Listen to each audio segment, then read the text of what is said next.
నమ్మకం ఇది ప్రస్తుత రోజుల్లో మనుషులకు వర్తించని పదం. మూగజీవాలను ప్రేమిస్తే తిరిగి అవి మనల్ని ప్రేమిస్తాయి. కానీ మోసం చేసేవారిని ప్రేమించి వాళ్లే సర్వస్వం అనుకొని అన్నింటినీ వదులుకున్నాడు ఓ వ్యక్తి. గుడ్డిగా ఓ ఆడదాన్ని ఓ స్నేహితుణ్ణి నమ్మి బలైపోయాడు. బీహార్ కి చెందిన లల్తూ పండిట్ తనుండే ప్రాంతంలోనే పెళ్లి భర్తను వదిలేసిన మనీషా దేవి అనే మహిళను ప్రేమించాడు. మనీషాకు మొదటి భర్తతో పిల్లలు లేకపోవడంతో ఒంటరిగా బ్రతుకుతుంది. ఆమె ఒంటరితనాన్ని మంచితనాన్ని చూసిన పండిట్ ఆమెకు పెళ్లైందని తెలిసినా ఇష్టపడ్డాడు. ఓ రోజు డైరెక్ట్ గా వెళ్లి పెళ్లి ప్రపోజల్ కూడా పెట్టాడు. అప్పటికే మనీషా కూడా పండిట్ పై మనసు పడటంతో పెళ్లికి ఓకే చెప్పింది. అలా మనీషా పండిట్లు భార్యాభర్తలయ్యారు. కొన్నాళ్ళకి వీరికి 2 పిల్లలు కూడా. హాయిగా సాగిపోతున్న సంసారం. అయితే ఒకానొక టైంలో పండిట్ పనిచేస్తున్న కంపెనీ ఎత్తేయడంతో అతని ఉద్యోగం పోయింది. దీంతో పండిట్ కి ఆర్థిక కష్టాలు ప్రారంభమయ్యాయి. ఆ విషయాన్ని భార్యకు చెప్పుకున్నాడు. తనకు బెస్ట్ ఫ్రెండ్ అయిన రాజేష్ యాదవ్ కి కూడా చెప్పుకున్నాడు. అయితే రాజేష్ కూడా ఆ టైంలో ఏ హెల్ప్ చేయలేకపోయాడు.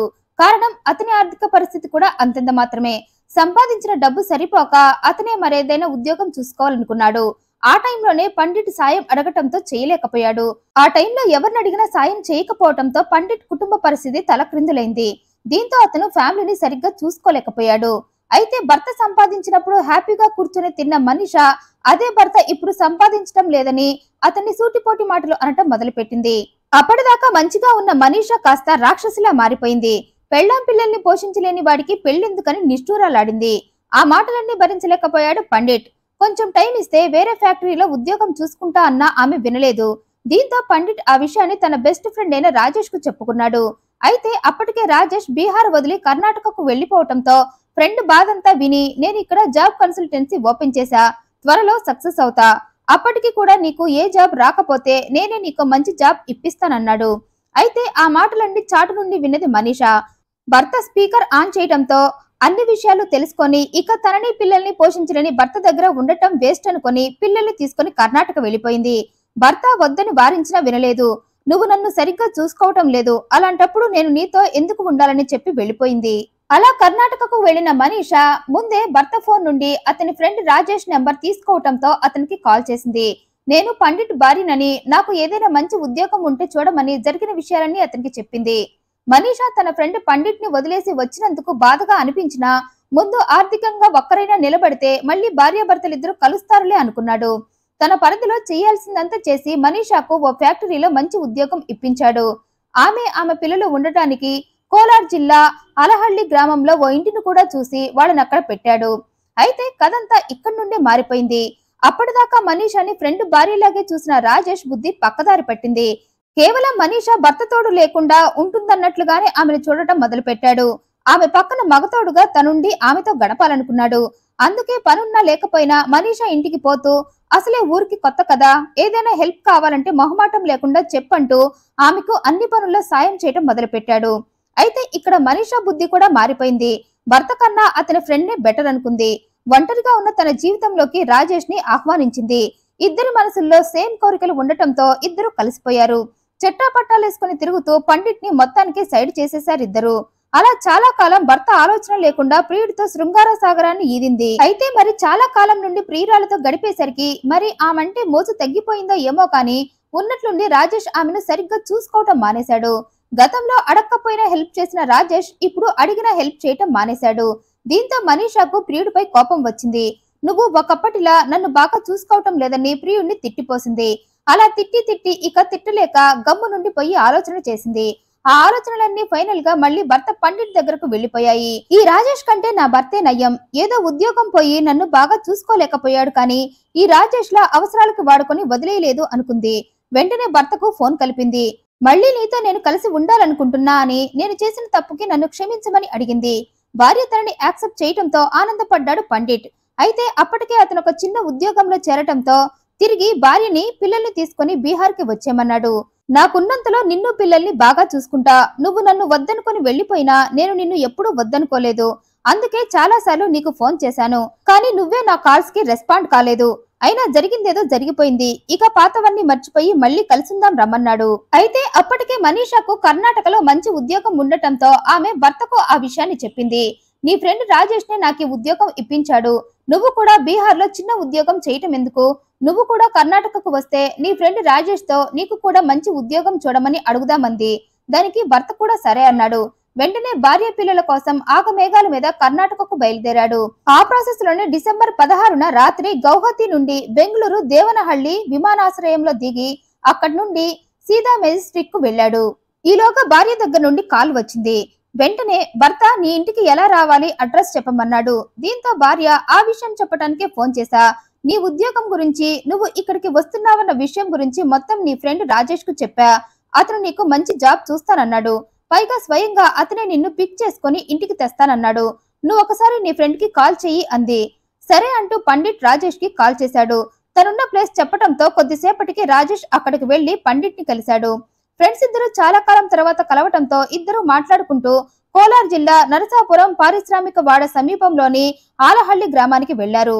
ఊరి పొలిమేర దగ్గరకు రాగానే ఉన్నట్లుండి రాజేష్ నడవటం ఆపేశాడు.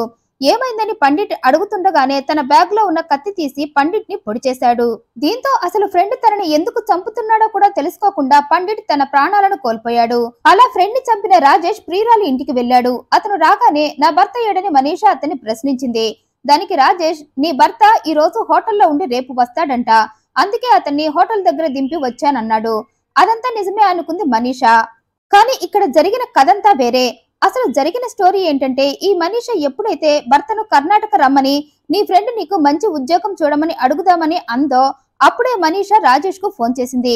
జరిగిందేదో జరిగిపోయింది, ఇక నువ్వు నా జీవితంలోకి రాకు. ఏదో ఇద్దరం ఒంటరిగా ఉండి శారీరకంగా కలిసాం, అందుకే నీకు నా మీద ఇంట్రెస్ట్ పోయింది. ఆ గ్యాప్ లో నేను నా భర్త విషయంలో రియలైజ్ అయ్యా. నీ ప్లేస్ లో నా భర్త ఉంటే నన్ను నీలా నెగ్లెక్ట్ చేసేవాడు కాదుగా. అందుకే మళ్ళీ నా భర్తతో నేను కలిసి ఉండాలని అతన్ని ఇక్కడకు రమ్మన్నా. మీ స్నేహాన్ని దృష్టిలో పెట్టుకుని నువ్వే పండిట్ కి ఓ మంచి జాబ్ చూడమంటూ రిక్వెస్ట్ చేసింది. అయితే ఆమె మాటలకు రాజేష్ కు విపరీతమైన కోపం వచ్చింది. కానీ దాన్ని ప్రియురాలికి తెలియనివ్వకుండా సరే అన్నాడు. నేనే స్వయంగా నీ భర్తను ఇంటికి తీసుకువస్తా అని కూడా చెప్పడంతో భర్త వచ్చే డే టు టైము అతనికి చెప్పిందామే. ప్రియురాలు ఫోన్ పెట్టేశాక రాజేష్ కోపం రెట్టింపైంది. ఇంతకాలం నాతో ఉండి ఏదో 4 రోజులు నేను పట్టించుకోకపోతే మళ్ళీ మొగుడు గుర్తొచ్చాడా ఈ మనీషాకు? భర్త ఇంకా రాకముందే నన్ను తనకి దూరంగా ఉండమని అంటుంది. ఇక భర్త వస్తే తనని మొత్తానికే వదిలేయటం ఖాయం అనుకున్నాడు. పైగా నేను ఆమెను వాడుకుని వదిలేశానని ఆమె మనసులో బలంగా ఫిక్స్ అయిపోయింది. రేపెప్పుడైనా ఆ విషయాన్ని పండిట్కి చెప్పనైనా చెప్తుంది. అంతేకాక పండిట్ ఇక్కడికి వచ్చాడంటే నన్ను పూర్తిగా మర్చిపోయి భర్తతో నా కళ్ళ ముందే మనీషా చెట్టాపట్టాలేసుకుని తిరుగుతుందనుకున్నాడు. అవన్నీ జరగటానికి వీల్లేదంటూ గట్టిగా అరిచాడు.